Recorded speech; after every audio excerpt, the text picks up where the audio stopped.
gesels vanoggend uit die boek Jona. Ons gaan sommer die hele boek, maar is net 4 hoofstukke. So, ons gaan vanoggend gesels 'n bietjie oor Jona en almal ken die verhaal van Jona. Wie ken nie die verhaal van Jona? Almal ken dit. Nou, maar as mense wat sê dat dit nie moontlik is dat Jona, dis 'n fabel, dat hy in die maag van 'n vis was nie. Ek weet nie, by God is niks onmoontlik. As hy Jona in 'n vis se maag wou gesit, saam met die sardientjies en die snoek, en die watse goeters en die seekatte, dan sou hy dit gedoen het, dan is dit moontlik, maar by God is niks onmoontlik. As dit wat is wat het gevat het om Jona te red en tot ander insigte te bring, dan glo ek en ek aanvaar dit so. Nou sien dat Jona, ek gaan net gou die eerste gedeelte lees, Jona in die woord van die Here het gekom tot Jona, die seun van Amittai, en gesê, maak jou klaar, gaan heen na die groot stad Ninive en preek daarteen, want hulle boosheid het opgestyg voor my aangesig. Want Jona het hom klaargemaak om na Tarsus te vlug, van die aangesig van die Here af weg, en hy het in Jafo afgegaan en 'n skip gevind wat na Tarsus sou vaar. En hy het die reisgeld daarvoor betaal en daarin geklim om saam met hulle na Tarsus te vaar van die aangesig van die Here af weg. Maar die Here het 'n sterk wind op die see gewerp en toe daar 'n groot storm op die see ontstaan, het die skip gevaar geloop om skipbreuk te lei. En dan sien ons dat hierdie seeliede, die matrose, het bang geraak dat hulle sou vergaan en die skip sou sink, en hulle begin om die lading, die vrag op die skip af te gooi, om die skip ligter te maak, sodat die skip nie moet sink nie. En dan sien ons dat Jona gaan lê onder die buik van die skip, min geplan. Wetende dat hy eintlik die oorsaak van die probleem is, gaan lê onder die boot en slaap. Tot die kaptein van kom sê, hoor, wat is jou storie? Hoekom lê jy hier so? Wat is die probleem? En dan besluit die matrose, hulle gaan nou die lot werp, hulle gaan nou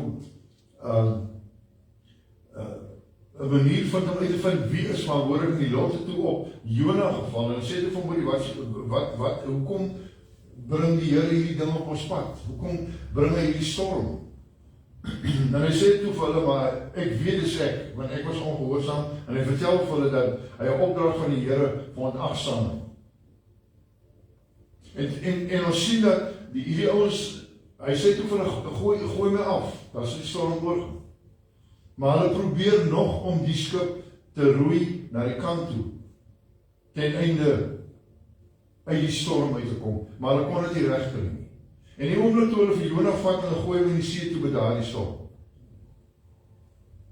En toe het God beskik dat 'n groot vis hom insluk, en hy het in die buik van die vis gewees. Nou ek wil gou op die eerste hoofstuk net gou vinnig stil staan en sê dat baie keer is daar mense wat 'n storm veroorsaak in die omstandighede, in die lewe van ons of in ander mense se lewens. En dan is dit baie keer moeilik, en baie keer is ons bewus daarvan dat ons eintlik die oorsaak is van 'n probleem. Baie keer weet ons nie hoekom en wie is verantwoordelik of wat is verantwoordelik vir die probleem nie, en ons sit in hierdie storm vasgevang. En baie keer is dit as gevolg van ongehoorsaamheid, omdat ons dink ons weet beter as die Here. Mense het hierdie persepsie van, nee, ek weet, dit voel nie vir my reg nie. En die oomblik wanneer ons begin vleeslik redeneer oor 'n situasie, dis gewoonlik wanneer daar 'n probleem ontstaan. Wanneer daar iets gebeur in ons lewe wat nie gemaklik is nie, of in mense se lewens wat nie gemaklik is nie. So gehoorsaamheid is baie, baie belangrik. Gehoorsaamheid is baie belangrik, al voel dit vir ons nie altyd reg nie, al voel dit vir ons baie keer nee. Ons is geneig, Jona het in die geval, het hy gesê nee, hy gaan nie Ninive toe nie. Daai mense is boos, hulle is sondaars, ek wil niks vir hulle doen nie, ek het niks met hulle uit te wy nie. God is besig om 'n fout te maak. Is ons nie ook baie keer as mens geneig om gou die vinger te wys en te sê, maar daai persoon, nee, ek gaan tog nie met daai persoon sukkel en moeite doen nie, want Hy of sy wil maar net nie hoor nie. Hulle hou van die manier waarop hulle leef en hoe hulle aanmors en aangaan en al die dinge wat hulle doen. Dis nie my werk nie. Stuur maar iemand anders. Stuur maar 'n prediker. Dis nie my werk. Baie keer vra die Here vir ons om iets te doen wat ons nie meer gemaklik is. Wat ons 'n bietjie uit ons comfortzone haal. Wat vir ons nie sin maak. En dan raak ons soos 'n Jona en dan sê ons nee. Ek gaan maar liewer gou na 'n ander kant toe dan hoef ek nie verantwoordelikheid te neem vir dit wat die Here op my hart lê. En dan is die storms daar. Jy sien, die mense het gekom en hulle sê, wag, ons hoor hierdie ou se storie, maar jy sê, kom ons probeer maar gou die skip by die kant kry. Kom ons gooi van die vrag af. En baie keer in 'n stormtyd word daar dinge uit ons lewens uitgegooi wat eintlik van waarde is. Wat nodig is vir die pad vorentoe. En dan gooi ons ten einde 'n storm te oorkom, in plaas van gehoorsaam raak en te doen wat God van ons vereis en vra, begin ons dan maar goed prys te gee. Dinge wat baie keer vir ons kosbaar is. Dinge wat belangrik is, gee ons prys en ons gooi dit oorboord ten einde te oorleef.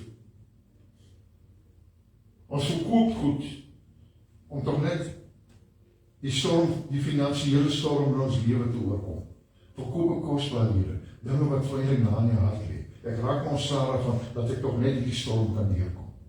Die storms is nie net waterstorms nie, daar's verhoudingsstorms wat ons deurgaan. Daar's finansiëel, emosionele storms wat ons deurgaan. Dinge wat as gevolg van versuim of doen, of beterweterigheid, wat op ons pad kom, wat maak dat hierdie storms deel word van ons lewe. En baie keer het ons nodig om mense nie in die see te gooi nie, maar baie keer is dit nodig om ons te distansieer van mense wat die storms in ons lewe veroorsaak. En dit is nie altyd maklik nie. Dit is nie 'n geval van ek draai weg van my probleme af nie, maar dit is baie keer nodig om te sê, hoor, hierdie persoon het nie 'n goeie uitwerking op my omstandighede. En dan hou ek soveel van die persoon, en dan wil ek so graag hierdie persoon help, is dit nie my vermoë, of binne my vermoë, om dit te kan doen vir daardie persoon nie. En dan raak dit tyd dat ons soos, wat die matrose miskien gedink het, man, hierdie ou het nou wel ongehoorsaam, maar hy is nie eintlik 'n bad ou nie. Jy sien, die oomblik as ons op ons eie intellek, op ons eie waardes begin teer of steen, dan gaan ons baie keer teen die wil van God. En dan kom die oplossing, dan hou die storm nie op nie. En toe die oomblik toe hulle ontslae raak van Jona, dis die probleem oor.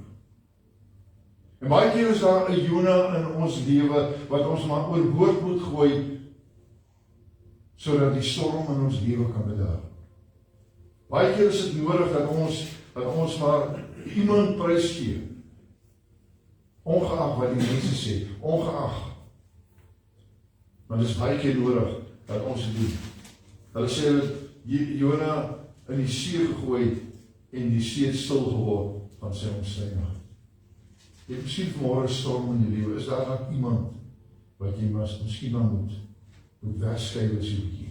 Wat jy miskien dan 'n bietjie moet sê, hoor, ons kan nie dan maar 'n pad saamstap nie, want dit veroorsaak storms. Ons wil baie keer wil ons vasklou aan 'n situasie omdat ons dink as dit gebeur, dan sal dit, baie keer is dit 'n geval van, kom ons vat 'n voorbeeld, baie keer is mense in 'n verhouding, mense trou, en hulle is in 'n onstuimige verhoudingssituasie in die huwelik. En dan dink een van die partye, en baie keer is dit die vrou wat dink, as ons nou eers kinders het, dan sal dit beter gaan. Nee. En ek sal nou nie vanmôre om egskeiding te promoveer nie, maar dis dinge wat ons moet raak sien voor die tyd, voor ons in 'n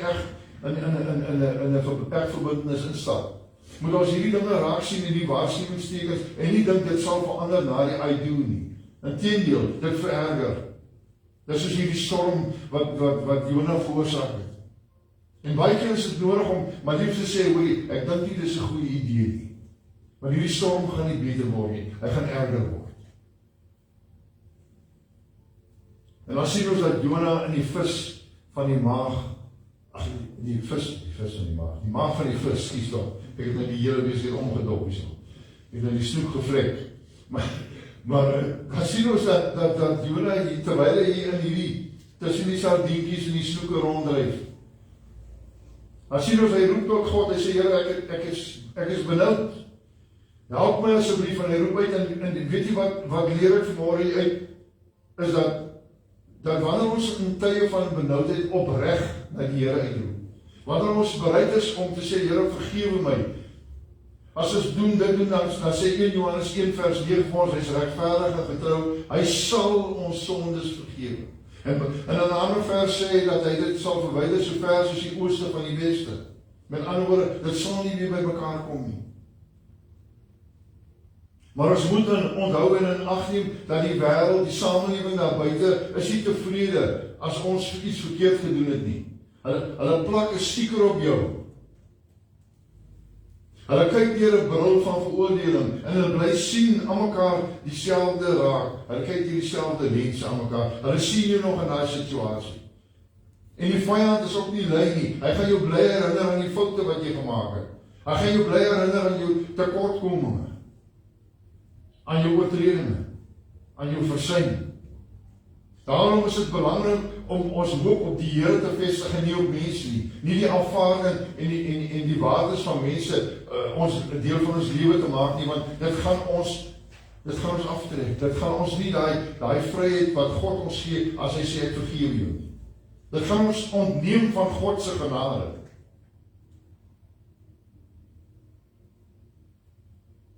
Want wanneer ons in opregtheid na die Here toe gaan, wanneer ons ware berou het, wanneer ons sê, Here, ek is jammer, ek het gesondig, ek wil nie langer hierdie pad stap nie.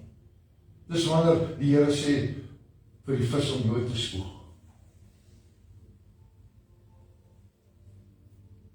Mense gaan jou in veroordeling hou.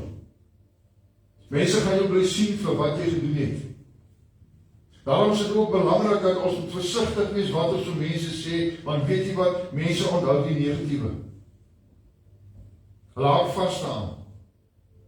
Hulle beoordeel ons en veroordeel ons volgens wat hulle hoor van ons, wat hulle sien van ons.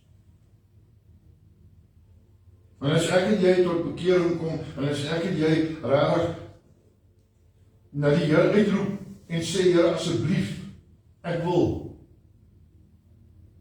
klaarmaak met dit wat my hier in hierdie situasie ingebring het, dan is mense nog nie bereid om dit te doen. Hulle sien dalk die verandering, maar hulle glo nie dat dit kan wees nie. Hulle wil jy nog in die vis se maag sien. Hulle sê jy ruik nog na vis. En dan sien ons gaan Jona en hy gaan in die stad en hulle sê Ninive was 'n groot stad. Dit was 3 dagreise groot. So as jy nog môre 6:00 begin loop tot 6:00 vanaand, en jy loop 3 dae so, dan gaan jy uitvind hoe groot was Ninive. Jy gaan dan seker so tot van hier tot in Woesterstad, of dalk tot in die Parelstad, ek weet. Dis nie gaan sien, dis 'n bietjie verder. So dit was 'n groot stad. Met baie mense en baie mense wat gesondig het, wat nie geleef het volgens die wil van God nie. En Jona het gesê, nee, laat hulle vergaan, dis my opinie, dis slegte mense, ek kan nie net wil nie met hulle meng nie. Hy was bevooroordeeld. Hy was veroordelend. Baie keer sê die Here vir my en u, om te deel met iemand. Om iemand te waarsku, dan sê hy, nee, ek is nie hier om het te doen nie. Net toe, wat sal die reaksie wees? Ek voel nie om het te doen nie, want daai ou of daai vrou is in elk geval sleg, wat hulle maar aangaan, dis nie my werk nie. En dis wanneer ons soos die Jona wegdraai en na Tarsus toe gaan, en nie na Ninive toe gaan. Wanneer ons buite God se wil begin beweeg, en dis wanneer die vis ons insluk. Hy het ingestap 'n dagreis ver, en hy het gespreek, en gesê 40 dae gaan Ninive vergaan. En toe kom die koning en hy sê, luister, ons moet afslaan op wat die man sê, want dit is 'n waarskuwing van God af, en hulle het 'n vasdag uitgeroep, so ernstig dat hulle gesê het, geen mens, geen dier mag eet of drink in daardie tyd nie. En kom ek sê vanmôre vir u, dat ek gaan nie baie lank oor vas uitbrei nie, want vas is 'n interessante konsep. Vas is nie 'n manier om God se arm te draai nie. Maar vas is 'n manier om vir God te sê, ek is ernstig. Ek het regtig berou, ek is regtig ernstig, ek wil verandering in my lewe ervaar, ek soek hierdie deurbraak, Here. En baie keer, wanneer dit kom by vas, dan sê ons nie, ek kan nie. Ek het nie tyd nie, my gesondheid, ek moet pille drink, jy verstaan. Want miskien as jy 'n slag ordentlik vas, kan jy klaarmaak met die pille ook sommer. Want die Here wil jou uit daai vis ook uithaal. Ons is baie keer te besig, ek kan nie. My omstandighede maak dit nie moontlik nie, of vereis dat ek moet krag hê om aan te gaan. Die Here sal vir jou krag gee as jy vas. Hoekom beproef ons nie die Here 'n slag en sê, Here, ek wil vas, en ek wil 'n volle vas doen, al doen ons dit vir 'n dag lank. En sê, Here, dis wat my hartsbegeerte is, dis wat my behoefte is, Here, ek wil kom sê ek berou en ek is jammer. En dan sien ons dat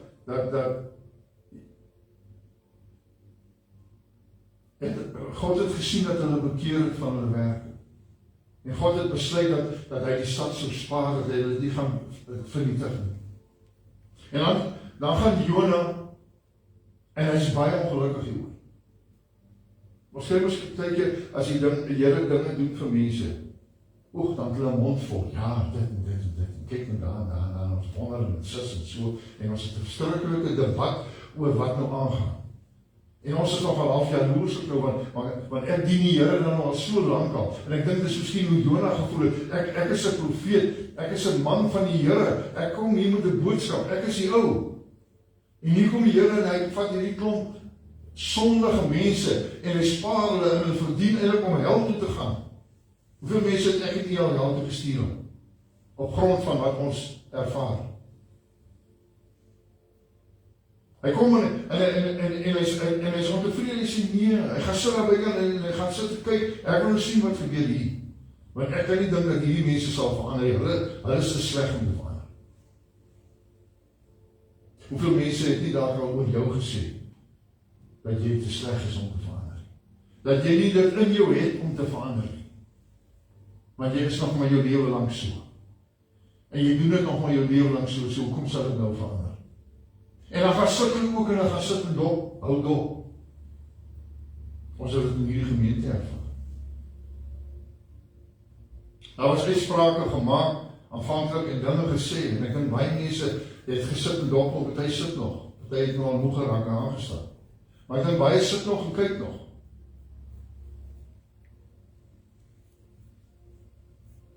En die Here vra vir Jona, het jy rede om vertoon? So ek en u 'n rede om ongelukkig te wees wanneer die Here iemand anders bless wat ons dink, na ons mening, is dit nie reg nie.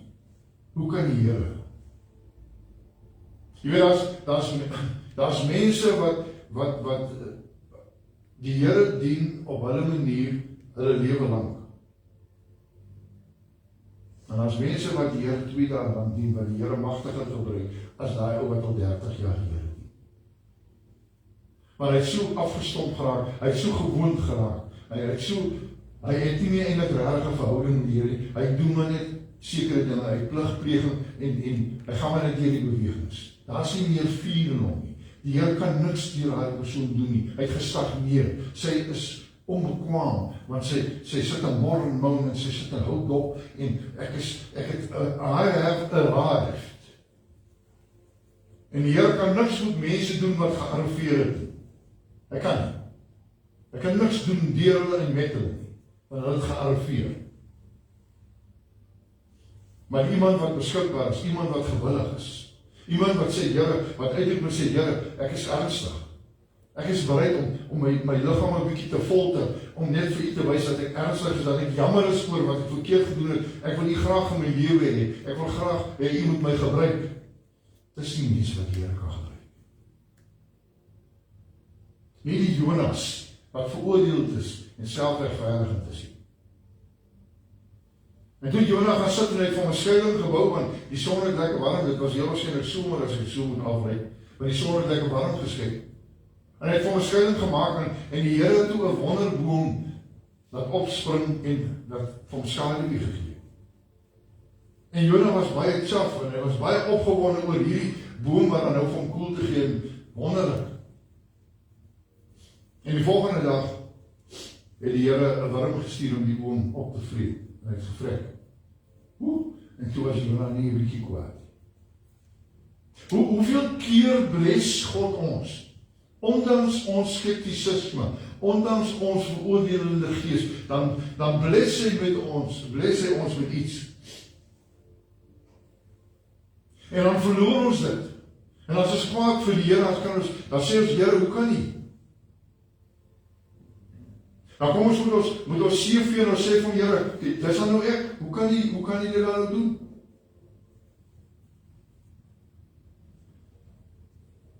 Want ons onvergenoegdheid, ons veroordelende gees, ons skeptisisme, maak dat ons die genade van God verloor.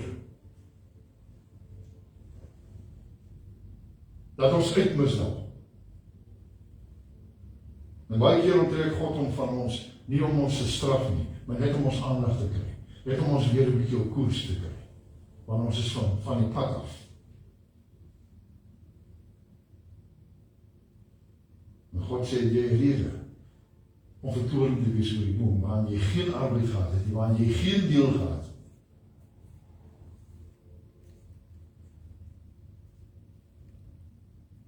Baie keer sit ons met 'n veroordelende gees teenoor ander, terwyl ons self onvergenoegd is en omdat die Here nie voorsien, soos ons wil hê. En dit wat ons voel ons geregtig op is, wat die Here van ons wegvat nie. Hoekom? Omdat ons ongehoorsaam is. Omdat ons weterig is. Omdat ons dink ons kan God se wil draai en buig volgens ons waardes en ons opinie. Hoeveel keer is ons nie op onvergenoegd? En aanvaar ons dat dit wat in ons lewe gebeur, die goedheid en guns van God, dit kom my toe, want ek is mos 'n Christen. Doen jy wat God van jou vra? Is jy gehoorsaam? Of is jy kieskeurig op grond van jou eie opinie? Oor dinge, oor mense? Het ek nie die reg om kwaad te raak, vertoornd te voel? Omdat ons reken God ontneem ons van sekere dinge, of weerhou dinge van ons? Miskien moet ons 'n slag nie voor die spieël gaan staan en baie eerlik wees met onsself en sê, Here, is ek 'n Jonah? Is ek 'n Jonah wat ongehoorsaam is, wat dit beter wil doen, wat wil self besluit namens U wie gered en wie gered moet word? Wie is ek en U? Het God ons as regters aangestel? Of het hy vir ons 'n opdrag gegee, gaan en maak disippels? Maar baie keer lees ons daardie gedeelte in die Bybel en dan sê ons nie, dis nie van ons nie, ons los dit maar vir die predikers en die ouens wat geroep is om dit te doen. Nee, ons elkeen het 'n opdrag gekry. As jy 'n volgeling is van Jesus, 'n disipel is, as jy Jesus aangeneem het, is jy 'n volgeling. As jy 'n volgeling is van die Here, is dit jou verantwoordelikheid, is dit 'n opdrag, gaan en maak disipels. Dis nie net vir sekers gesê, dis vir almal wat die Here aanneem. Elkeen van ons het 'n manier, het 'n talent, het 'n geleentheid om 'n verskil in iemand se lewe te maak. Partykeer net deur ons leefwyse inspireer ons mense. Partykeer is dit net deur iets wat ons sommer maar net gesels, nie preek nie. Wat 'n impak maak op mense, wat 'n indruk maak, wat 'n verskil maak, wat mense 'n keuse laat maak om hulle lewens te verander. Want jy sien, ek het eendag ervaar en ek wil graag dit deel met u. Ek het met 'n vrou gepraat en ek het gedeel. En daar was 'n man besig op 'n leer om geete skoon te maak. En ek het met die huisvrou hier gestaan en ek het gedeel. En ek het nie veel gedink van die man was besig daar en ek het nie veel gedink daaraan nie. En nadat ek en die vrou klaar gepraat het sy geloop en die man het afgeklom van die deur van huis gekom en gesê, meneer, baie dankie vir dit wat jy gesê het, dit my laat dink hoe bevoorreg het is. En dit gaan nie hier oor my nie. Dit gaan nie daaroor dat God 'n gewone gesprek met iemand anders gebruik om iemand anders te oortuig en te laat besef om 'n verskil te maak in iemand se woorde. Ek het nie direk met die man gepraat. Maar ek kon vir hom sê, dankie, prys die Here, ek is bly, ek kon vir jou verskil maak. So wat ons sê, moet ons versigtig wees. Wat ons vir wie sê, moet ons versigtig wees. Die Bybel sê in Matteus, sê vir ons dat dit wat ingaan by die mond, is wat jou onheilig maak, jy moet dit wat daarby uitkom. Dit wat ek en jy praat, is baie keer die gif, wat ander lewens vernietig, wat omstandighede belemmer, wat het verrot maak. Wat maak dat ons in die maag van die vis beland. So kom ons raak gehoorsaam. Kom ons ontwikkel 'n oor vir die Here. Kom ons doen wat die Here van ons vra, al voel dit ongemaklik.